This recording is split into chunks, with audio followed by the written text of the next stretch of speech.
I'm Eddie Lawrence, and this is Ready for Eternity, a podcast and blog for inquisitive Bible students.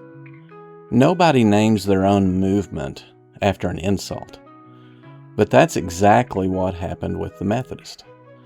Their critics mocked them for taking their faith too seriously, and the name those critics coined ended up outlasting everyone who meant it as a dig.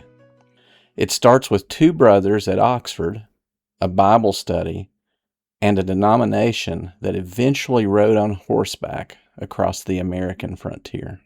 The story begins in Oxford, England, in 1729.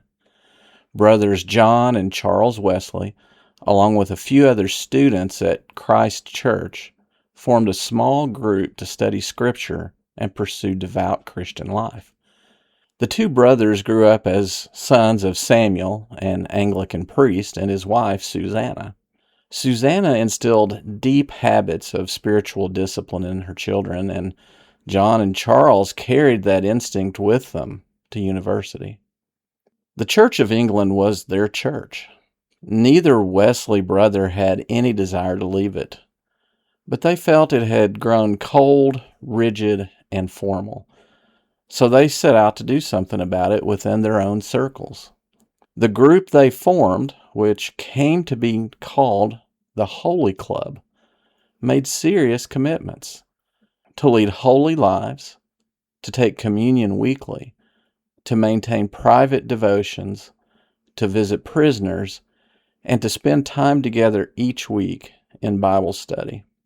Their methodical habits of study and devotion led other students to derisively call them Methodists.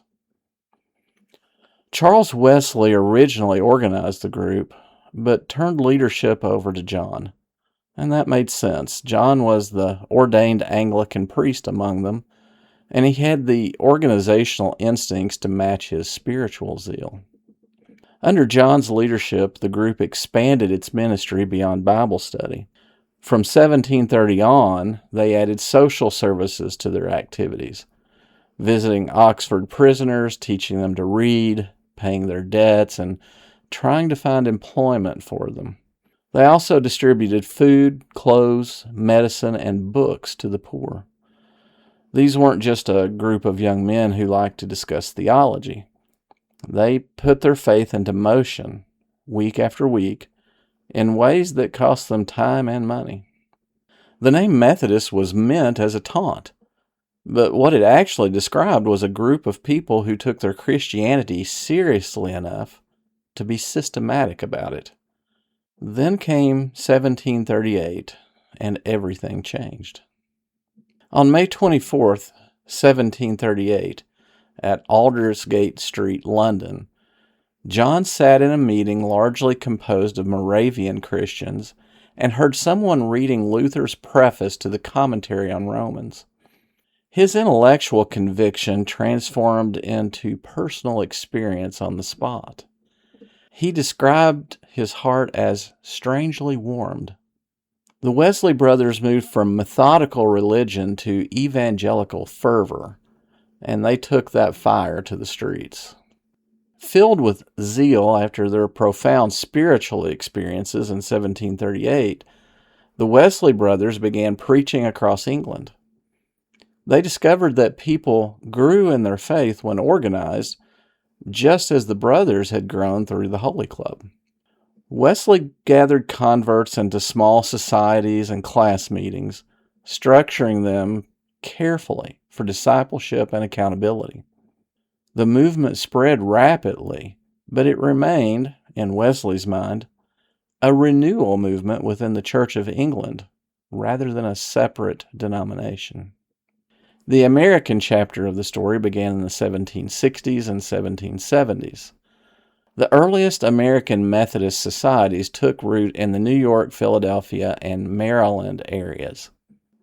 Lay preachers and missionaries fanned out from there, eventually targeting the frontier regions where formal church structures simply didn't exist.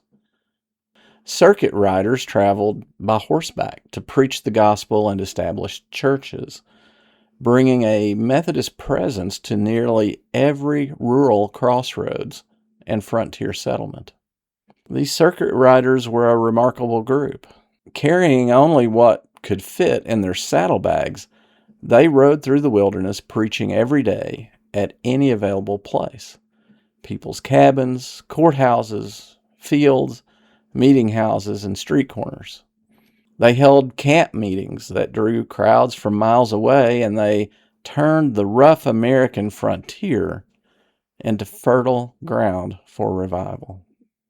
When the Revolutionary War broke out, Church of England priests serving in America returned to England, leaving no one to administer the sacraments to the Methodists. Lay preachers kept the society going, but the congregations wanted ordained clergy. Wesley was resolved to act. In 1784, he ordained 2 men as elders and appointed Thomas Coke as superintendent to go to America and organize a separate church. American preachers gathered at Lovely Lane Chapel in Baltimore beginning December 24th, 1784, in what became known as the Christmas Conference. Over 10 days of church business, they formally organized the Methodist Episcopal Church. Francis Asbury, who had served as the de facto leader of American Methodism for years, refused to accept the role of superintendent solely by Wesley's appointment, and he insisted the preachers elect him to serve in that capacity. By 1844, the Methodist Episcopal Church had grown into the largest Protestant denomination in the country. In 1939, 3 different branches of the Methodist movement merged and dropped Episcopal from their name. What started as a small Bible study group at Oxford, mocked for its rigid piety, had become one of the most powerful religious forces in the history of the United States. Sometimes the names people use to mock you end up defining your legacy.